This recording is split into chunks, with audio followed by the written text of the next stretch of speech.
السلام علیکم دوستوں، آج ہم سیکھیں گے تہذیب کی کہانی۔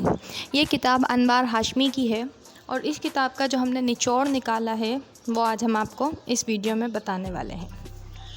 تہذیب کی کہانی، کلچر اینڈ سویلائزیشن۔ ولڈو رین کا کہنا ہے کہ تہذیب ایک معاشرتی تنظیم ہے جو ثقافتی تخلیق کو فروغ دیتی ہے۔ 4 عناصر اس کی تکمیل کرتے ہیں: اقتصادی توسیع، سیاسی نظام، اخلاقی روایات اور مشغلہ علم و ہنر۔ تہذیب کا قیام محض امن و تحفظ کی دنیا میں ہی ہوتا ہے۔ اسلامی تہذیب کی تعریف کچھ اس طرح ہے کہ تہذیب ایک وسیع لفظ ہے۔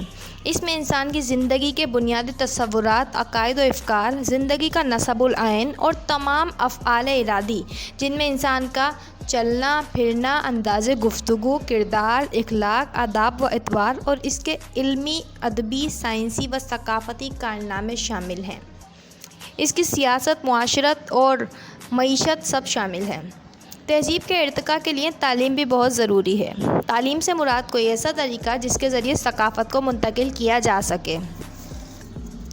کسی بھی ذریعے سے قوم کی زبان، علم و اخلاق، روایات، تکنیک اور ہنر قوم کے نوجوانوں تک پہنچانا، اور جب یہ فرض ادا ہو جائے گا تو انسان تہذیب یافتہ کہلانے کا مستحق ہوگا۔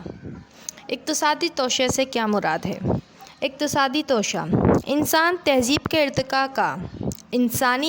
کے ارتقاء کا جائزہ لینے سے پتہ چلتا ہے کہ انسان کبھی وحشی و کسی غیر متمدن زندگی گزارتا تھا، لیکن رفتہ رفتہ انسان نے شکار کرنا سیکھا، فصل اگانا سیکھی، رہنے کے لیے گھر بنایا، دودھ، آگ، گوشت کے فائدوں کا علم ہوا۔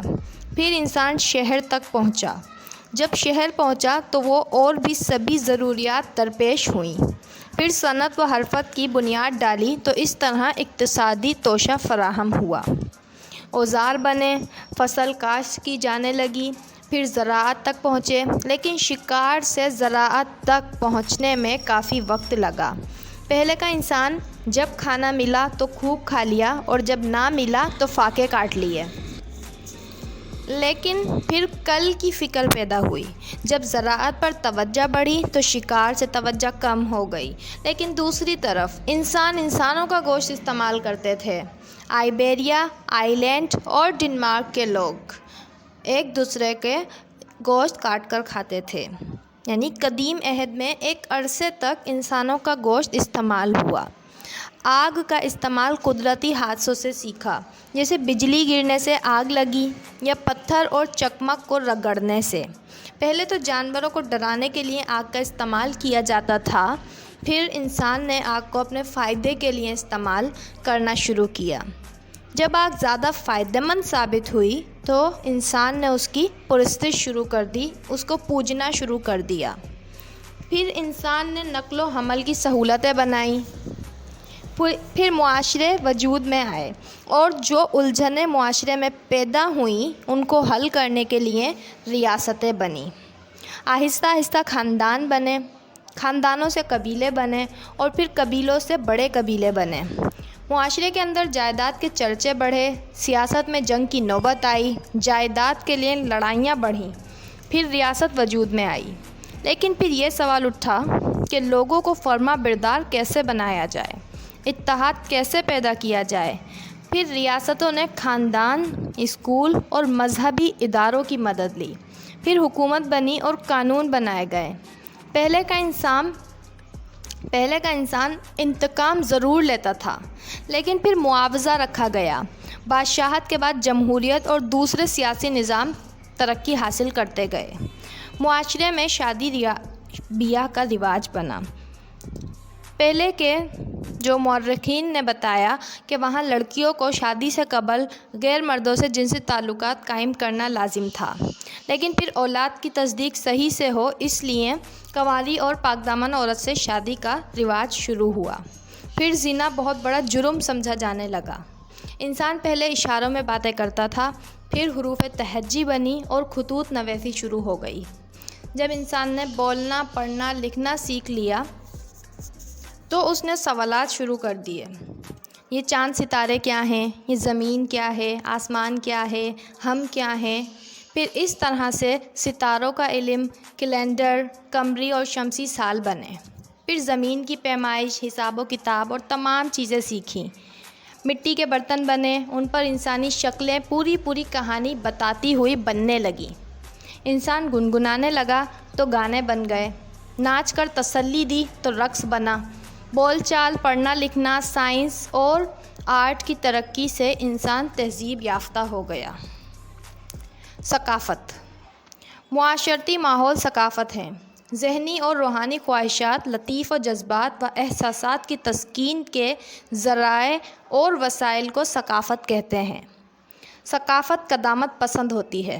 ثقافت کی نشوونما کے لیے ہم خیال افراد کا ہونا ضروری ہے۔ ثقافت ایک نسل سے دوسری نسل کو منتقل ہو سکتی ہے، لیکن ایک قوم سے دوسری قوم کو منتقل نہیں ہو سکتی۔ کسی قوم کی ترقی اس وقت ممکن ہے جب اس کی تہذیب اور ثقافت کا تحفظ کیا جائے۔ انسانی زندگی دو پہلوؤں پر مشتمل ہے، مادی، روحانی۔ مادی پہلو کی نمائندگی تہذیب کرتی ہے، روحانی پہلوؤں کی نمائندگی ثقافت کرتی ہے۔ ثقافت وہ ہے جو ہم سوچتے ہیں اور اس کا تعلق جذبات، احساسات اور میلانات سے ہے۔ تہذیب میں اس کی آمدنی اور معاشی ضروریات کو دخل ہے۔ تہذیب قوم کو ایک مادی قوت بخشتی ہے اور ثقافت اس کو صحیح رہنمائی کرتی ہے۔ تہذیب اور ثقافت کا گہرا تعلق ہے۔ ثقافت کسی قوم کی عظمت اور برتری کا نشان ہے۔ تہذیب نے انسان کو پتھر سے لے کر ہوائی جہاز تک پہنچا دیا۔ موئنجودارو، مقام نام موئنجودارو یعنی مرے ہُوؤں کا ٹیلہ، ضلع لاڑکانہ میں کراچی کوئٹہ ریلوے لائن پر ڈوکری اسٹیشن سے 7 میل دور واقع ہے۔ یہ شہر شکل و صورت میں جزائر برطانیہ سے ملتا ہے۔ اسٹوپا، یہ بدھ عہد کی عمارت ہے، زمین کی سطح سے 70 فٹ بلند ہے، اس کا گنبد گر چکا ہے۔ بڑا حوض، بڑا حوض 29 فٹ لمبا اور 23 فٹ چوڑا ہے، اس میں اترنے کے لیے سیڑھیاں بنائی گئیں، اس کے چاروں طرف دلان، کمرے اور برآمدے ہیں۔ جنوب میں تھوڑے سے فاصلے پر 2 فٹ چوڑی گلی کے دونوں طرف 8 غسل خانے ہیں۔ جامع درسگاہ، غسل خانوں اور اسٹوپا کے درمیان ایک بہت بڑی عمارت ہے جو یا تو کسی عالم کا مکان ہے یا درسگاہ ہے۔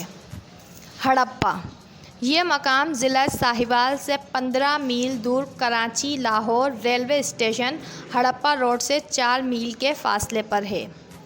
یہ ایک مقام تھا جہاں ایک فیصلہ کن جنگ لڑی گئی تھی۔ ہڑپہ کی کھدائی سے بہت سی دلچسپ چیزیں معلوم ہوئیں، جن میں گلے کی کوٹھی، کاریگروں کے کوارٹر، شہر پناہ اور 2 قبرستان دریافت ہوئے۔ گیہوں، موئنجودارو والوں کی خاص غذا گیہوں تھی، لیکن جو اور کھجور سے بھی وہ لوگ واقف تھے۔ گوشت، مچھلی، انڈے ان کی خاص غذا تھی۔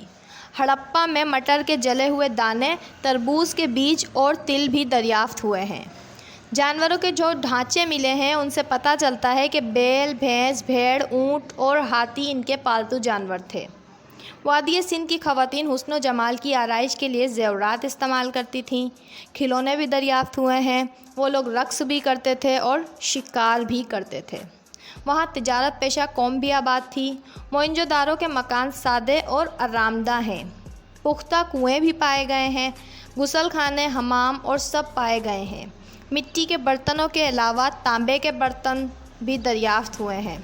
وادی سندھ کے لوگوں کا مذہب اصنام پرستی، اشجار پرستی، حیوان پرستی اور دوسرے عقائد پر مبنی ہے۔ اصنام پرستی ایک دیوی کا مجسمہ ہے، ان مجسموں کے گلوں میں زیورات کی بھرمار ہے۔ اسی طرح ہڑپہ میں بھی ایک دیوتا ہے۔ اشجار پرستی، وادی سندھ کے لوگ درختوں کو متبرک سمجھ کر ان کی پوجا کرتے تھے۔ حیوان پرستی، وہ لوگ سانپ کو بھی پوجتے تھے، فاختہ کو بھی پوجتے تھے اور ان کو متبرک سمجھتے تھے۔ عیسائیت، عیسائیت کی ابتدا حضرت عیسیٰ علیہ السلام سے ہوئی۔ بتایا جاتا ہے کہ 30 سال کی عمر میں آپ نے تبلیغ کا کام شروع کیا۔ آپ نے جگہ جگہ وعظ کیا اور معجزوں کا مظاہرہ کیا۔ اس زمانے میں یہودیوں کی حالت ابتر تھی۔ اگرچہ فلسطین کی حکومت ان سے چھن گئی تھی، پھر بھی ان کی آنکھ نہ کھلی۔ حضرت عیسیٰ علیہ السلام کی تعلیمات سے اگرچہ لوگ متاثر نہ ہوئے، لیکن جو متاثر ہوئے وہ لوگ معمولی حیثیت کے لوگ تھے۔ یہودیوں کے بااثر اور ذی علم طبقے نے سوچا کہیں لوگ آپ سے متاثر نہ ہو جائیں، تو حضرت عیسیٰ علیہ السلام کو بغاوت کے الزام میں رومن گورنر کے سامنے پیش کیا، جہاں صلیب کی سزا طے ہوئی۔ لیکن اس فیصلے کو عملی جامہ نہ پہنایا جا سکا اور آپ مصلوب نہ ہو سکے۔ عیسائیوں کے عقیدے کے مطابق حضرت عیسیٰ علیہ السلام کو صلیب پر چڑھایا گیا اور انہوں نے انتقال کیا۔ دفن کے تیسرے دن وہ زندہ ہوئے اور آسمان پر چڑھے۔ اب خداوند صاحب قوت باپ کے دائیں طرف بیٹھتے ہیں۔ پھر عیسائیوں میں اضافہ ہوا، لیکن ان پر ظلم کیا گیا۔ پھر جب مذہبی آزادی حاصل ہوئی تو عیسائیت کو عروج ملی۔ عیسائی تعلیمات شروع ہوئی۔ عیسائی تعلیمات کے مطابق چرچ حضرت عیسیٰ علیہ السلام نے خود قائم کیا تھا جب وہ زمین پر تھے، اور انہوں نے ہی پیٹر کو اختیار دیا تھا کہ وہ نظام